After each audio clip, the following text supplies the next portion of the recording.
After my wife's betrayal, I fled back to my granny's old house from my childhood. A few days later, an unexpected visitor fought through the blizzard to find me and said, "Get your coat. You're coming with me." I heard the man's voice before I even shut the door. Then her laugh. Too high, too sharp. It didn't sound like how she used to laugh when it was just us and cheap wine and movie nights. The coats weren't mine.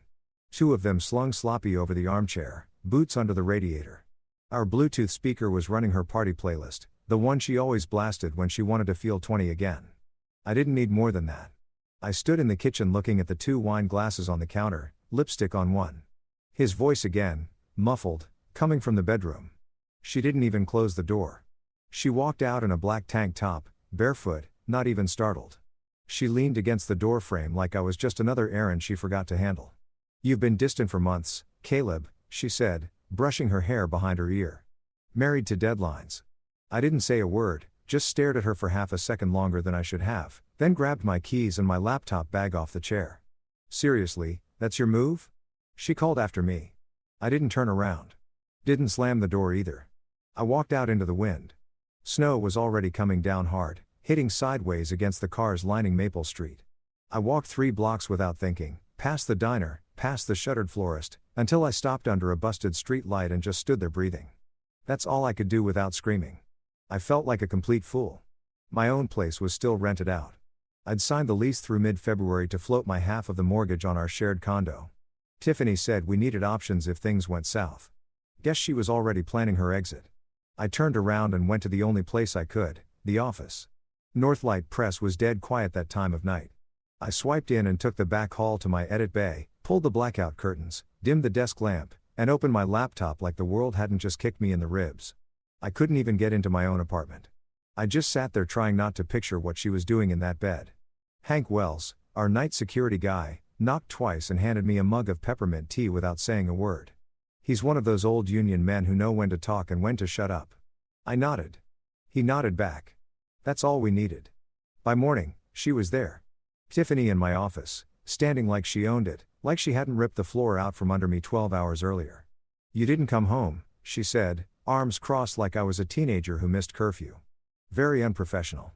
I kept quiet and stared past her at the blank wall. Her tone shifted.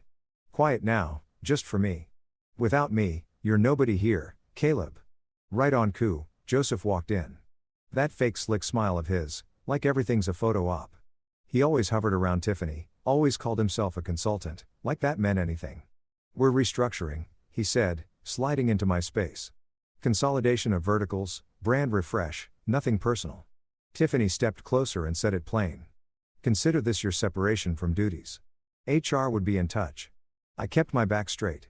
"I'll take my personal files and my final check." She smirked. "Hank's under instruction not to let you back in." By noon, my badge stopped working. I stood at the glass doors holding my laptop bag like it was a lifeline. Hank buzzed me out, his eyes low. He texted one word after. "Sorry." As I stepped into the wet snow, someone brushed past me in the lobby. Black wool coat, heels clicking like she knew exactly where she was going. Tina Brooks, the owner's daughter. She didn't recognize me, but I knew her face from every investor deck I'd ever been forced to read. She stopped just long enough for us to shake hands. Her grip was warm. Then that thing hit me. The static, the tight pull in my ribs, the warning. I saw it clear as a headline behind my eyes. A black SUV nose down in a drift. Steam rolling off the hood, smoke curling in the cabin. Mile marker 42. I let go of her hand. "Don't take your Range Rover north tomorrow," I told her. She tilted her head. "I've got a 10 o'clock in Albany." "Then don't take that car," I said. "Not north. Not tomorrow." She blinked once, real slow, then walked away. I told myself it was just nerves, just editorial gut. But the picture stuck in my chest like a lit match and it wouldn't go out. The lock didn't click. I tried twice hard and it was useless. Tiffany had changed it. I stood there on the stoop with snow hitting sideways. One hand on the knob, the other stuffed in my coat. And I just laughed once, short and mean. She'd done it fast. Same day fast. That was her. When she cut you loose, she didn't leave a fray. Nothing left but bone. I waited 15 minutes like a stray. My nose burned and my jeans were damp to the knee. Nothing. No lights came on. No apology. No second thoughts. I gave up. Got back in my Subaru and aimed north. Grandma's place sat 86 miles out past the state road and the river cut. Out where the highway ends and the land flattens like paper. She raised me out there. No parents, no safety net, just her. A small garden and a fireplace that ran hot until it didn't. She used to say, "This house will hold you when people won't." I kept both hands on the wheel and my eyes on the lines. The heater coughed, the engine wah-had on hills, but it kept moving. Wind battered the glass like fists. That whole drive, not once did I think about where my career went. I only thought about how quiet the house was going to be and whether the roof patch had held. An hour out, the county road started disappearing under drifts. I made it as far as the plow berm and had to park it. Beyond that, the tires spun, and I wasn't about to die, proving a point. I got out, wrapped my scarf high, and started walking. Each gust sliced like a blade. The snow stung through my gloves. I counted fence posts and focused on the ground. About halfway, I heard something I wasn't expecting. A weak voice, then a hollow thud. I looked down the ditch and saw Barbara Miller face down in the snow, bags scattered, one boot missing. Her coat was half open, groceries in the ditch, canned beans, paper towels, a bent loaf of bread. Her glasses were askew, lenses frosted. She'd known me since I was 12. Gave me peanut brittle on Christmas. I yelled her name, got nothing but a groan. I couldn't carry her, not without dropping her. My fingers were already numb. I scanned the road, then saw an old sled leaned against a fence like someone meant to fix it one day and forgot. It was half cracked and missing a rope. I dragged it over, tied her coat belt to the crossbar, and loaded her on with one bag tucked under each arm. Then I hauled. Step, brace, pull. Step, brace, pull. My hands screamed. Took 15 minutes to reach her place. Eddie opened the door in socks and a flannel shirt, his eyes wild. He helped me get her inside, offloaded the bags, and wrapped her in 2 quilts while muttering, "Stubborn woman." She came to enough to call me her little proofreader, which made me want to laugh and cry at the same time. I told Eddie I'd come back tomorrow with salt for the path. Then I kept going. By the time I hit Grandma's place, I was shaking so bad I couldn't get the key to slide. The lock stuck like always, but the old butter knife trick worked. That first breath inside smelled like cedar dust and stale coffee. The silence nearly broke me. The kitchen window had cracked again. I taped it fast with what was left in the drawer. The logs I'd split back in fall were low, maybe 8 left. I jammed 3 in the stove and lit them with pages from an old phone book. I didn't bother unpacking. I just sat on the floor, hands pressed against the iron, trying to feel something through the gloves. I must have slept about an hour. When I woke up, my hands didn't feel like mine. The skin was pale and waxy, and the knuckles looked wrong, tight, swollen, like balloon joints. I couldn't flex my fingers without pain. I stood dizzy, and that's when the knot came. Not the wind, not a tree limb, a real knock. I opened the door and blinked hard. It was her. Tina Brooks, black wool coat, cheeks pink, hair in a braid, snowflakes clinging to her sleeves. "Are you Caleb Nelson?" she asked like she already knew. I nodded once, then leaned against the doorframe to stay upright. "How on earth did you find me out here?" She exhaled through her nose, shifting her weight. "I called Hank, told him I'd seen you yesterday.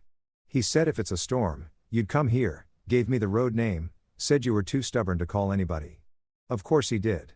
Hank's loyalty didn't talk. It acted. She stepped closer, brushing a curl off her forehead. On the northbound, just past mile 42, my driver had to swerve around a van half buried in the drift. "Same spot you warned me about."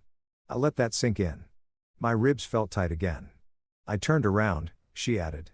"Moved Albany to later, switched into a sedan, and told my assistant I was checking on something that couldn't wait." Her voice was steady. Not warm, not cold, just sure. By mid-afternoon, I heard it for myself. The scanner app on my phone crackled through the static. Black Range Rover pulled from a snowbank at mile marker 42. Not hers. Same drift, same hour. She caught me watching my hands under the table lamp. They looked worse in the light. Red lines across the joints, stiff and purple near the thumbs. "Get your coat," she said, no hesitation. "I'm not leaving you to lose your fingers." I wanted to argue.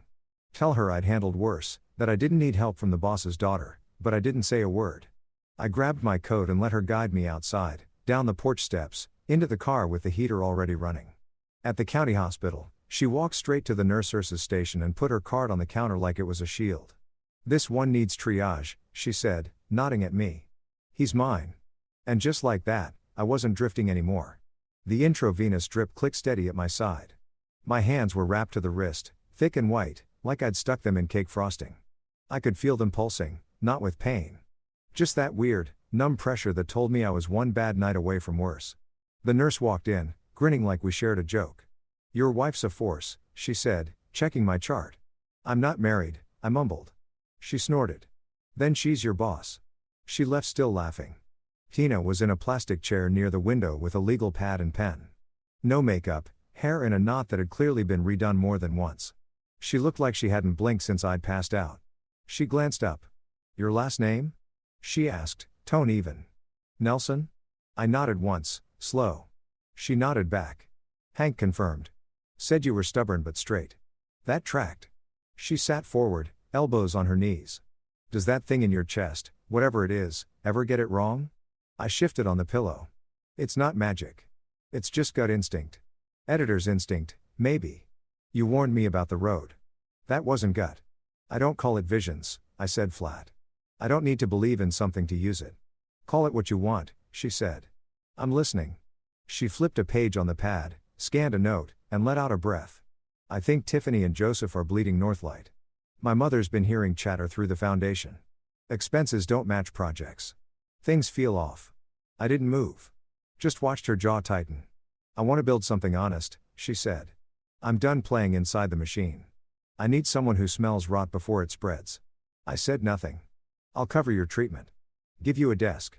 Temporary setup for now, war room style. We'll run lean, separate slate, different books." I blinked. "I don't want to rescue." "I'm not rescuing you," she said, voice like steel. "I'm hiring you." The room went quiet. Only the IV drip filled the silence. "My dad wants me to stay on script," she added after a beat. "Keep the deals he signed. Marry the guy he picked looked polished for the shareholders. How's that working out?" She smiled without warmth. "He still thinks Gordon's an asset." I cocked my head. "Why me?" She didn't even blink. "You warned me when you didn't have to. And Hank says you've been carrying an imprint lead's weight for 2 years without a title bump. That's not a guy looking to coast. That's a guy who wants things right." Right then, the doctor came in. Young, fast-talking, clipboard in hand. "Frostnip and some infection risk," he said, flipping pages. "You got lucky. We caught it early. 2 weeks in wraps, some PT after. You'll be near normal by week 6 if you don't do anything dumb. No hero moves." I looked at my hands. "Guess I'll learn to type with oven mitts." He chuckled, scribbled something, and walked out. Tina stood and grabbed a paper cup off the windowsill. "I brought you coffee." I sipped it. It was awful. She opened her bag and pulled out a beat-up paperback. "This manuscript yours?" she asked, flipping to the margin notes. "Final edits before I got canned?" I said. "Author's green but has teeth." She pointed at a sentence I'd circled. "Why this one?" "It's overwritten. Trying too hard." She nodded. "You see straight." I didn't answer. But for the first time in days, my breath came without drag. It wasn't the meds. It was her sitting there asking real questions, reading the pages like they mattered, like I still mattered. 4 days in, she came back with a canvas satchel and dropped it on the tray table beside my water cup. "What's this?" I asked, not touching it. "Board packets, vendor files, some consulting invoices, all too neat, too round, and too vague." "You want me to sniff?" She met my eyes. "Tell me if I'm wrong." I tilted my head. "You're not." She pulled the chair closer. "I've been hunting dead air since last spring. People using old contracts to hide new moves. Joseph keeps recommending vendors he trusts, but every time he says that, I hear a number behind it. You said your mom heard rumors about what? Middleman deals, kickbacks, soft billed hours, basically old school skimming dressed up like optimization. And you think Tiffany's in it with him? I think she runs it and Joseph's her inside arm." That lined up with what I'd suspected for months, but never had proof of. Every time I'd flagged a contract, Tiffany buried it in meetings or rewrote the scope to look clean. Tina pushed the satchel closer. "I need a second set of eyes. Someone who's been inside but isn't scared of the names." I asked the question I hadn't wanted to out loud. "What about Gordon?" She leaned back like the question left a bad taste. "He thinks I'm setting up a passion project. Said I should focus on foundation optics and leave ops to real players." That is language. Every word. I shifted, wincing. "You don't want a project. You want a reckoning." She didn't deny it. "I'm in," I said. But only if I see the whole map. No half routes. You'll get it. Everything I have. I reached out with both bandaged hands and nudged the satchel closer. My knuckles throbbed, but I needed to touch it. Needed to feel like I still had skin in the game. This one, I said, flipping through the stack and pulling a line item invoice marked consulting third quarter rollover. Smells like bleach. She grinned, eyes tired but sharp. I knew it. She gave me the guest room on the second floor. Window facing a half-bare maple. Room was plain. Fresh paint, clean sheets, no art, just a folding chair and a sturdy desk. Like she knew I'd use both. This is not charity, she said, standing in the doorway. Clock starts at 9 sharp. I'm up before that anyway, I told her.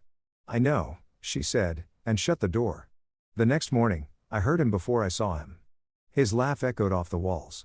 Gordon Barnes, perfect posture, perfect teeth, loafers even inside. His kind of confidence wasn't built, it was performed. When Tina introduced us, he didn't shake my hand. Just looked me up and down like I was a contractor who tracked dirt. So, this is the editor, he said. The one with the psychic weather reports. Tina didn't flinch. I didn't either. He leaned in a little. What do you do now? Goes to write horoscopes? Read tea leaves between chapters? I looked at him once, then went back to my coffee. At dinner, he tried again. Question after question how long I'd been out of work. Whether I liked living off charity, if Tina was starting a side imprint or a rescue shelter. Tina set her fork down and spoke without looking at him. He's my pilot. He's here because I asked. Gordon smiled wide, showed all his teeth, and shut up. After that, things settled into a rhythm. Mornings. I reviewed vendor packets with a spatula stuck under my arm because my hands still hated gripping anything tighter than a coffee cup. I made an omelet on the third try, burned the first, over-salted the second. Tina ate the burnt one and said it tasted like pride. I almost believed her. The townhouse wasn't rich. Not like you'd expect from someone in her position. No marble, no glass walls or expensive sculptures. Just dry erase charts taped to the fridge. Timelines and names on index cards stuck to a corkboard in the hall. One shared printer. No assistants. She ran meetings at the kitchen table. 40 minutes max. No tangents, no buzzwords. It felt like breathing real air after years of choking on slogans. One afternoon, Joseph just showed up. Claimed he was dropping by to say hi, but the way he scanned the kitchen said otherwise. Tina kept it polite. I kept my eyes on the folder I was tagging. Then he pulled a slick white card from his jacket and slid it toward her. New auto service partner, he said. Same group we're trying to use across fleet. You should get ahead of it. Standardize. I picked up the card, scanned it fast. Same logo from the vendor list I'd flagged 2 days earlier. One of the shell companies. He'd used an old return label address from before we locked the files. That told me everything. He looked at me like I wasn't supposed to be in the room. I slid the card back across the table. She's not interested. Joseph chuckled. Didn't realize you spoke for her now. She's got ears. She can tell you herself. Tina stood up then. Thanks, Joseph. I've got it from here. He left without pushing. That night, I stopped by Eddie's place after therapy. Left a box of rock salt on his porch with a sticky note. For the ditch path. Sorry again for the sled. No signature, just that. Back at the townhouse, the air smelled like rosemary and something roasting. Tina's mother, Evelyn, was on speakerphone. Her voice was low, slow, bookstore soft, the kind that settles your shoulders without trying. She asked Tina what I'd eaten. Said it like a habit, like she already counted me in. I didn't know what to say to that, so I kept peeling carrots while Tina lied and said I'd made stew. At night, I started sleeping again. Not deep, but real. No more dreams of fog and wire. I dreamed in lines again, scenes that made sense. I told myself the heat I felt in my chest around Tina was relief. Just relief. Gordon started coming home later, always with some donor story, some crisis that needed him urgently. One night he looked pale and talked about a minor health scare his doctor was monitoring. He said the words fast like he'd practiced them. Something in my enzymes, he told us over Rosado. They're watching for early markers. Could be nothing. Could be not nothing.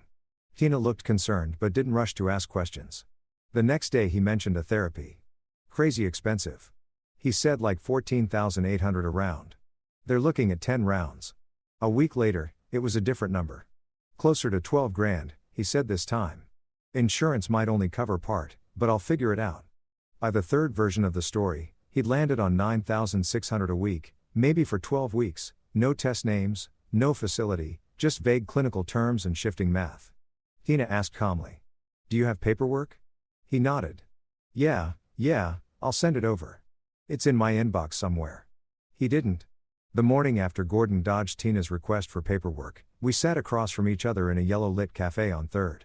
The place smelled like burnt espresso and warm bread, the kind of place where every table wobbled a little. Tina spread papers across the laminate surface like she was mapping a battle. This is the beacon slate, she said, tapping her pen against a hand-drawn chart. Separate from the old books. Clean lines, long-form projects, transparent ad rates, no kickbacks, no middleman add-ons. Every vendor line gets a real scope and a real contract with a real phone number behind it. I looked over the layout. It was ambitious, but it wasn't fantasy. You'll get pushback, I said. People like fog. Fog hides hands. I don't care if they like fog, she said. I care if they can stand in daylight. It felt good to hear it.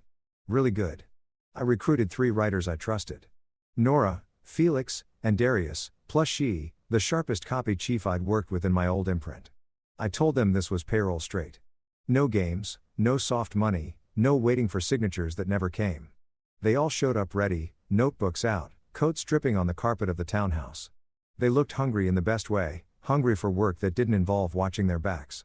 We spent the rest of that week building the skeleton of the first slate, long-form pieces, narrative essays, a feature series about rural hospitals, a data-driven business report on small-town development. Hina didn't hover. She sat at the far end of the table and asked clean, simple questions. What's the story? What's the angle? What's the timeline? She listened more than she talked, which is rare for anyone raised in a tower of glass.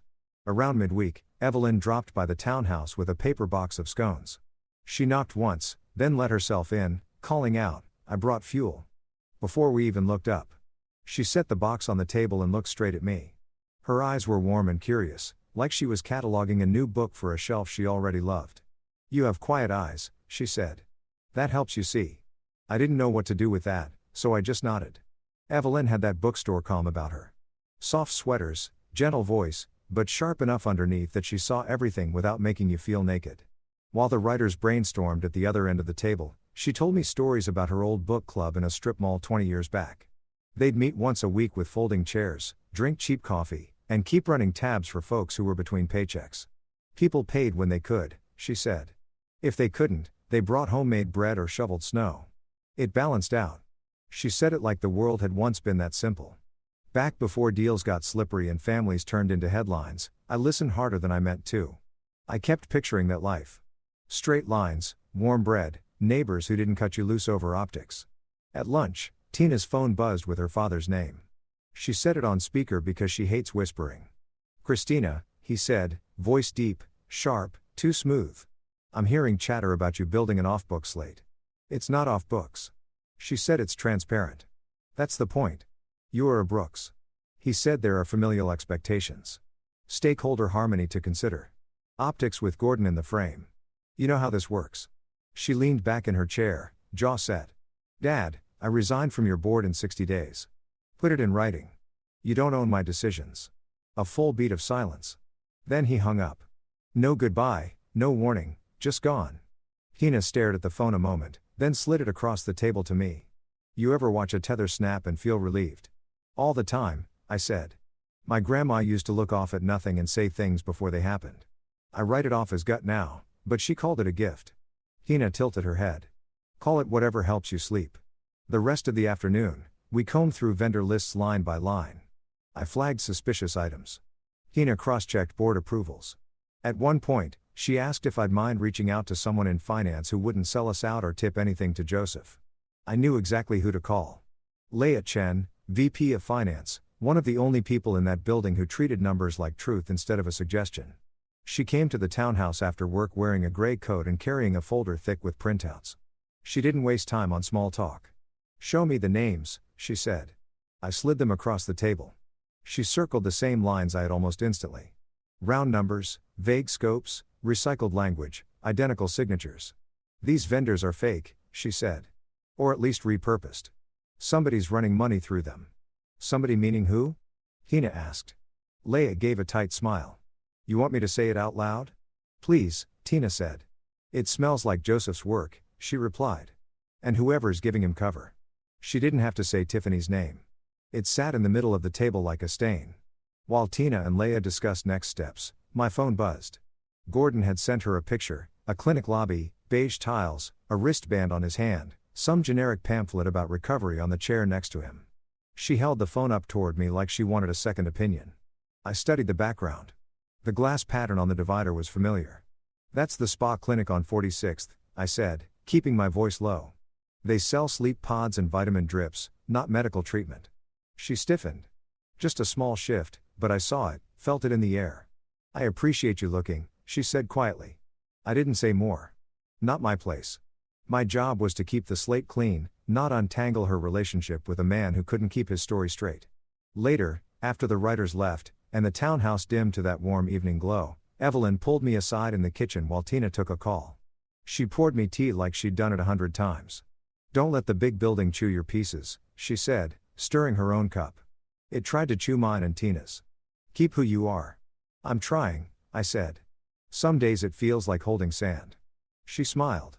Sand can build foundations if you pack it with purpose. I didn't know how to respond. I just nodded and sipped the tea. It tasted like chamomile and something steadier. When Tina came back into the room, phone still lit in her hand. She looked between us like she knew exactly what had been said, but wouldn't ask. She just sat down, opened her laptop, and motioned toward the pile of notes on the table. Back to it, she said.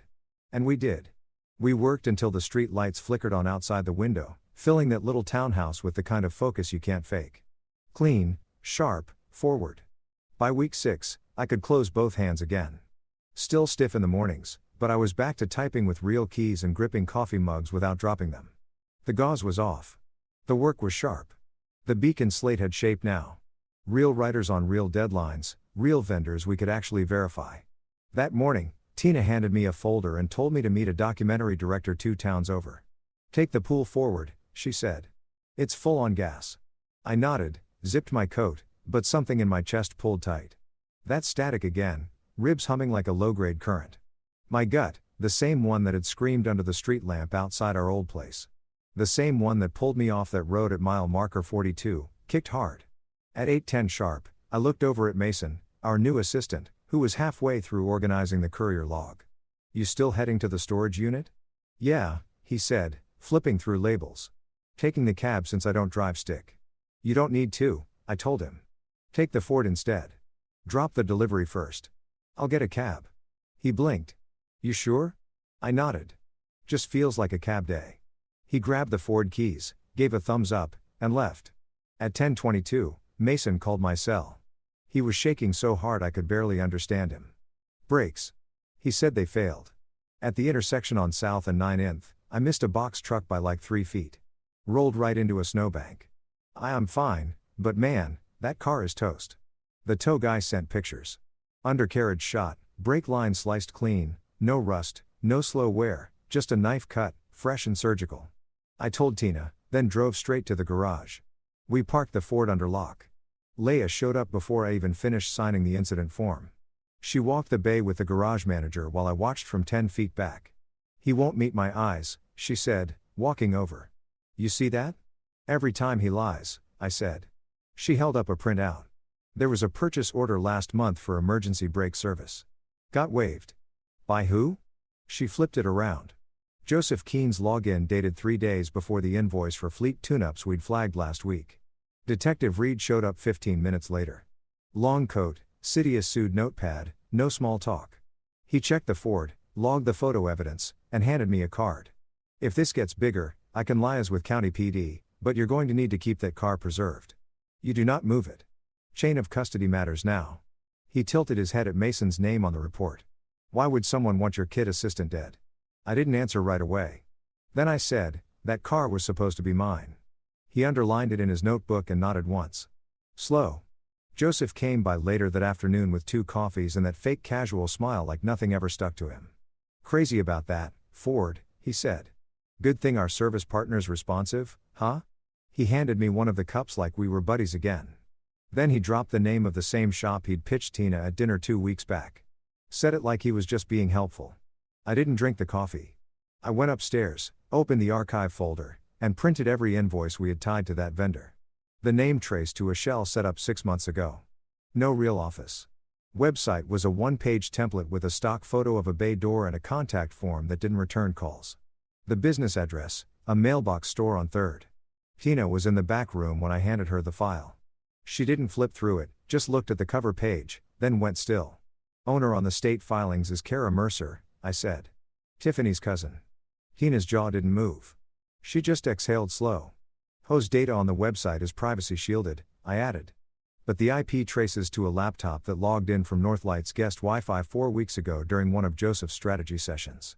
She didn't raise her voice, didn't panic, just said, "Put this in a folder. Don't send it anywhere yet." "Why?" I asked. "Because timing matters," she said. "And if we're going to set fire to the whole thing, we need it to burn through without smoke." That night, Gordon came home looking like he hadn't slept in a week. Hair messy, pale under his expensive coat. He dropped into the dining chair and said, "Doctor wants me on targeted antibodies. 9,600 a week. Might need 12 rounds." Tina looked up from her tablet. "Did you talk to your insurer?" He nodded like a bobblehead. "There's a hiccup. Coverage gap.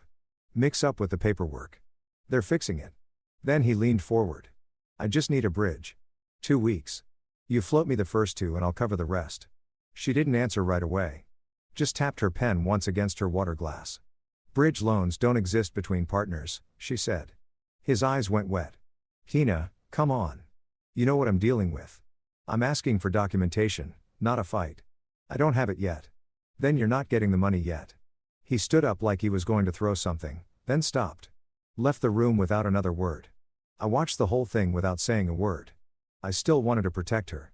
Even after all this, even when I knew she didn't need it, even when the lines were this clear, which is a dumb thing to say about a woman like Tina, she didn't need a shield. But something in me wanted to keep her from having to do this alone.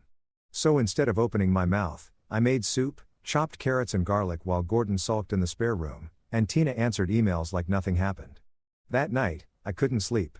My brain kept running the numbers, the timelines, the angles of the cut line on the Ford. I saw Mason's face on the phone when he called, pale, shaking. Could have been his funeral. Could have been mine. I dreamed of steel, snow, and a gloved hand reaching for a frozen door handle. I woke up in a sweat. I got up, pulled a notebook from the shelf, and wrote down everything I could remember from the dream: the exact position of the van, the sound the brakes didn't make, the shape of the ditch behind the mailbox store. Grandma always said, "Write it down. It matters." I wasn't sure what it meant yet, but I knew the gut didn't lie. Tina's phone rang at 6:31. I was already awake, pouring hot water into a cracked mug when I heard her say, "Mom," and then nothing for a long stretch. Just breathing. She came out of the hallway barefoot, phone pressed to her cheek, face white. "Evelyn collapsed," she said. "In the shop, gripped a shelf. Clerk called 911. EMTs took her in. She's at County General." I grabbed the car keys without asking. The Volvo was blocked in. We rented a 4-door from the corner spot, a heater barely working, and back windows that didn't roll down. Highway alerts said no commercial trucks past exit 4 due to wind. We drove anyway, 3 hours, cold seeping through the seams. I held the GPS while Tina gripped the wheel and asked me to read the texts as they came. One from a nurse. "Stable for now. Mild arrhythmia. She's asking for you." The roads blurred gray-blue trees stiff with frost. We didn't speak more than a handful of words the whole ride. At the hospital, the nurse took us back for a 10-minute visit. Evelyn looked small in the bed, smaller than I remembered. Her hair was messy, and her hands trembled when she squeezed Tina's. But she smiled when she saw us. That same soft smile she gave me over tea the week before. "It's nothing," she said. "Just stress and rhythm. Words that float and mean nothing until someone makes them mean something." She asked if I'd had breakfast. I said, "Not yet." After 10 minutes, they wheeled her off for tests. Tina and I let ourselves into Evelyn's apartment with the emergency key.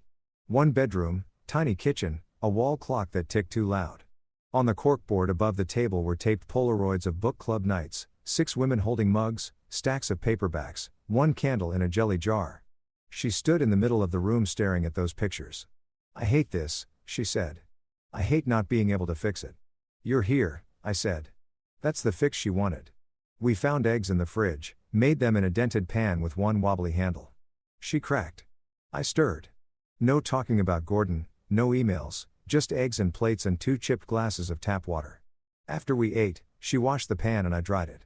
The silence was comfortable, like the quiet between old friends.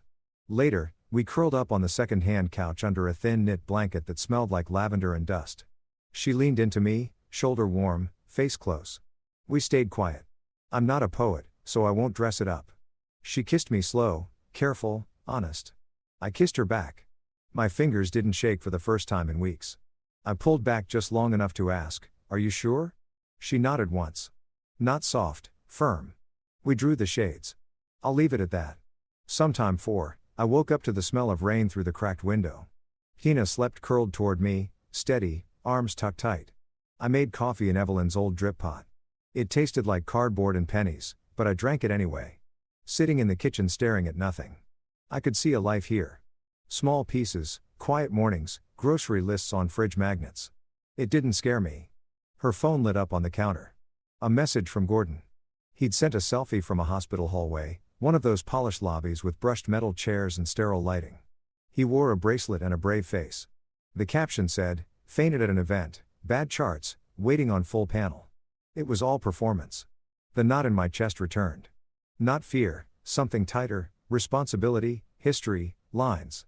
When she walked into the kitchen, wrapped in her coat, cheeks still flushed, I handed her the phone. She read it and took a long beat before speaking. I said, "I can't be the other guy in someone's story." "I know," she said. "No triangles, no back rooms, no second lives. You and me, we don't carry half-light. We don't survive it." Her eyes were tired, but she didn't fight me. She just nodded once. Clean. I kissed her forehead, picked up my backpack, didn't make a speech. The drive back to the city was long and silent.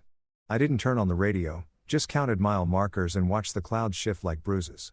By the time I reached my place, the sun had dipped behind the buildings and the wind was picking up again. The one bedroom was small but dry. My tenants had moved out finally. The heat clicked on without sputtering. I tossed my bag inside and opened the fridge. Half a carton of milk, a frozen pizza, and 3 leftover ginger ales from some old night I didn't remember. I went heads down, kept working, kept chasing paper trails and calling vendors and building the slate line by line. We had new contracts to vet and distribution deals to clean up. I kept the reports organized, the notes sharp. Tina didn't text. I didn't call. At night, I sat at the edge of my bed and listened to the fridge hum. Wrote notes in a yellow pad and drank bad coffee from the same chipped mug. The silence wasn't heavy, but it pressed in just enough to remind me where I wasn't. And when I missed her, which was most nights, it came in strange places, like the empty hook where she used to hang her coat during war room meetings, or the smell of rosemary when I passed the produce aisle. I missed her in the kitchen, in the emails I almost forwarded, in the jokes I didn't send because no one else would get them. I missed her like a bruise. Quiet but deep. But clean is clean. And sometimes clean has to be enough. Work kept my hands from shaking. I spent the next week building out the editorial calendar line by line. Reconfirmed deliverables with writers, double-checked vendor contracts, pulled old invoices into one shared tracker, and highlighted anything with round numbers or recycled language. I brought in a data stringer. Nora knew a guy who used to pull shell trails for a watchdog blog. He worked quiet and fast. Every time something smelled off, he followed it like a bloodhound. I didn't hear much from Tina, just task notes and timestamps. But the work flowed like it was oxygen. Then at 12:14 a.m., my phone lit up. Text from her. 3 words. Got something. Now I called her. She picked up on the second ring, breath short like she'd just run upstairs. "I was combing through Joseph's trash folder," she said. "Auto recovery caught a draft before he wiped it. It's a payout routing doc. Consulting fees flagged to a family LLC. Whose family? Kara Mercer. Tiffany's cousin." She sent the file over. Subject line. Fourth quarter engagement structure. Attachments. Spreadsheet. Line item scope vague milestones. LLC address was a mailbox suite in Syracuse. Bank routing matched the deposit we'd flagged last quarter. Leia came in early the next day. I told her what we found. She didn't blink, just said, "Give me 20 minutes." She came back with 3 more. Same pattern. End of quarter bumps, nonsense scopes, no tangible deliverables, just oversight and audit fees with broad phrases like strategic alignment and vendor continuity. We didn't talk theory anymore. It was fact now. Tina didn't wait for consensus. She built a fake vendor shell. 1-page site, dummy email, invoice for $1,280. Legit looking, but just off enough to smell funny. We sent the test invoice through the usual system. Joseph moved it within the hour. He CC'd Tiffany from her personal Gmail. That was the tell. We brought in Detective Reed that afternoon. Evelyn insisted, said there were lines you didn't cross, and this one had been crossed 3 times over. Reed told Tina to keep acting normal. Don't tip anyone. Don't fire anyone yet. Just keep collecting. We mirrored the Gmail thread, exported the CC logs, printed everything with a timestamp. Leia notarized the copies. Company counsel verified chain of custody. Took 4 hours, and every second of it felt like defusing a bomb.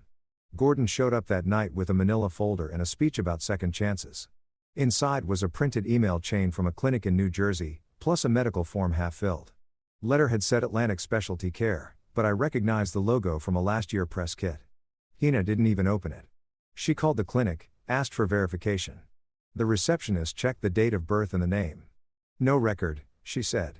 Wrong branding, wrong format, and the number Gordon gave for the per round cost had changed again. First it was $14,800, then $9,600. Now it was just a lot. His math didn't hold water. Nothing did. She told him to pack a bag. He threw a fit. Knocked a small vase off the windowsill. One Evelyn had picked out from a roadside flea market. The kind of cheap thing that means something when it's been around long enough. You're cold, he said. Tina stood there quiet. No, I'm done.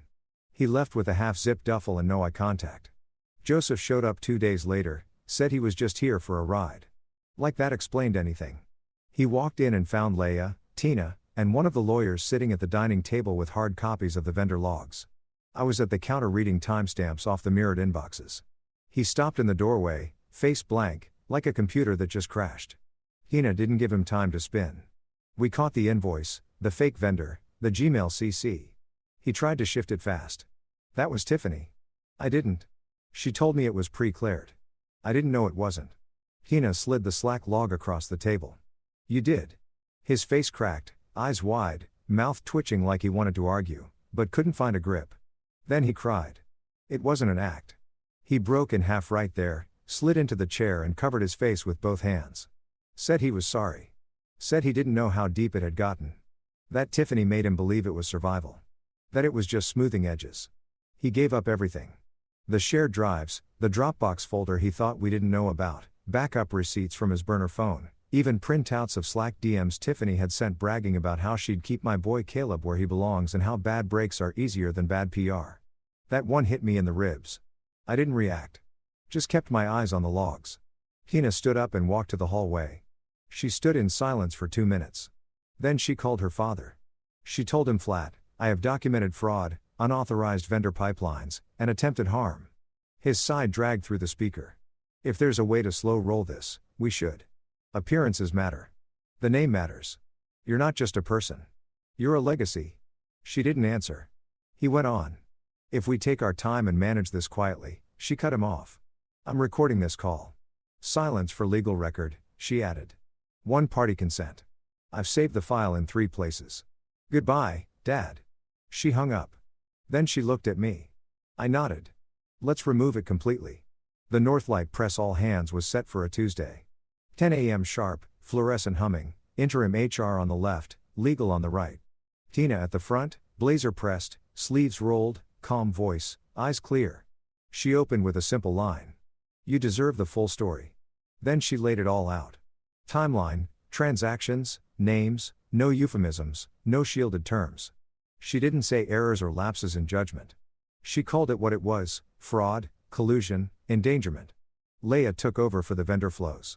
She showed the paper trail like she'd rehearsed it in her sleep. 4 LLCs, dozens of invoices, a dozen pass-through accounts.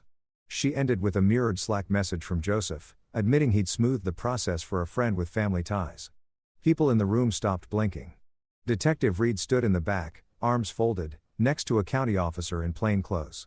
They didn't move. Not until Tiffany was halfway through her rebuttal. She called the sting invoice entrapment, said it was innovation under pressure, and threw in that I was a scorned junior with delusions of legacy. That one almost made me laugh. I didn't. I just stepped forward, clicked the projector remote, and pulled up 4 vendor filings with her signature on every last one. Silence followed. Not long, but long enough to hear the breath leave her body. Then the cuffs came out. Joseph didn't look at me when he signed the cooperation agreement. He didn't apologize either, and I didn't expect him to. That's on him. By sundown, Gordon had posted a Notes app screenshot with the usual self-preservation script, vague mentions of mental health, pressure, and being led astray. Not one word about Tina, not one about the company. 2 clients dropped him that night. At 3:03 in the morning, he texted me. We were both victims of the same system. You more than anyone should understand that. I didn't reply. Nothing to say to a man who saw every wound as a stage light. Tina's father booked a press breakfast at a midtown club and sat behind a polished podium talking about a regrettable chapter in a proud company's history. He wore the usual flag pin, said all the right sentences, paused where he was supposed to. What stuck with people was the fact that Tina didn't stand behind him. Authors notice where you stand. Evelyn gave a speech 3 days later at a community center reading event.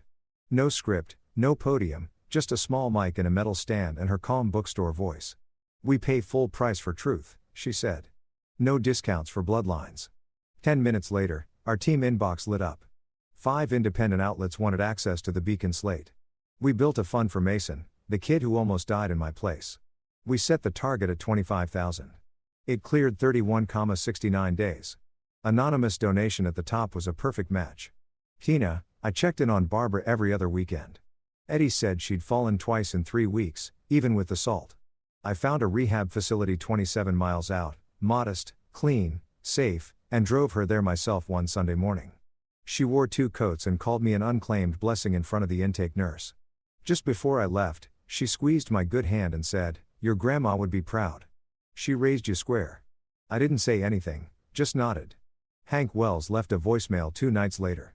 "Saw you on that live panel," he said. "Don't go Hollywood on me, you hear? You start wearing scarves indoors. I'm taking your name off the fishing plaque." I laughed harder than I had in weeks. By the end of the month, the Beacon slate wasn't an idea anymore.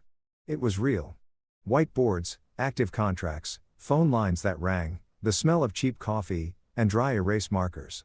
We took turns restocking paper. We walked over to pick up our own lunches. Nothing glossy, nothing inflated, just honest work. The kind that washes you clean if you let it. I was folding laundry. Last load, shirt still warm when she knocked. No driver, no assistant, no carefully worded subject line. Just Tina standing in the doorway of my 1-bedroom in that black coat she wore when it mattered. Hair pulled back, no makeup, no armor. Same look she gave me in the lobby that first week. The one that said, "I've already made up my mind." I opened the door and stepped aside. She walked in slow, looked around the place like she was seeing it for the first time. Books stacked 2 deep on the shelves, the payos plant still trailing across the window ledge, scar on the countertop from when I left a hot pan too close to the edge. She touched the back of a dining chair and said, "It looks like you." And I knew she meant it the way nobody had ever meant it before. She turned to face me. "I don't want a life built for other people. I don't want deals that rot my hands. I don't want the kind of love you hide because the timing is messy." I didn't say anything yet. She wasn't done. "I want something clean. Us on paper in daylight." It hit me low. Not in a painful way, just deep like breath you forgot you were holding. I thought about my grandma sitting on the back steps in winter, cigarette in one hand, thermos of weak coffee in the other. She used to say, "You can call it gut if it helps, but some of us get given extra eyes. Use them for good." I spent years pretending I didn't have them or worse, ignoring what they saw. So, I told Tina the truth. "I can't promise I'll always see what's coming, but if I do, I'll tell you, even if it costs me something." She smiled, soft and sure. "Deal," she said. We sat down at the table, no ceremony, talked like people who had work to do and didn't want to screw it up. We made lists, not dreams, terms. The kind of contracts we'd sign and the kind we wouldn't. How we'd write payment clauses on the 1st and 15th. No floats, no delay buffers, formal anti-kickback language in every single vendor agreement. Transparency in author splits, no shortcuts, no favors, no soft promises at conferences that turned into bad math 6 months later. We kept it real. I told her I'd finalized my exit from Northlight. All the paperwork was signed, boxed, and copied. She told me she'd sent her father the audio file. He'd gone quiet. No follow-up, no media spin. She'd resigned her board seat. Formally dissolved the engagement with Gordon in writing. No loopholes. The townhouse was hers now. Clean. We didn't toast. No playlist. No dancing in the kitchen. We ordered dumplings from a place on 9th Street and ate them on the floor with our backs against the couch. She took my hand halfway through a sesame ball and I could feel the blood moving under my skin where the frost had once burned it stiff. Not a word was said about the past. Just two people in a quiet room on a bare floor making steady choices. I used to think a good ending needed spectacle, confetti, applause, some kind of headline. Turns out a good ending can look like a quiet Tuesday. Like steam off takeout, like someone reaching for your hand without asking. It's enough. And if that same heat rises in my chest again, the one I've spent most of my life pushing down, I won't run from it. I won't give it a fake name. I'll call it what it is, and I'll follow it.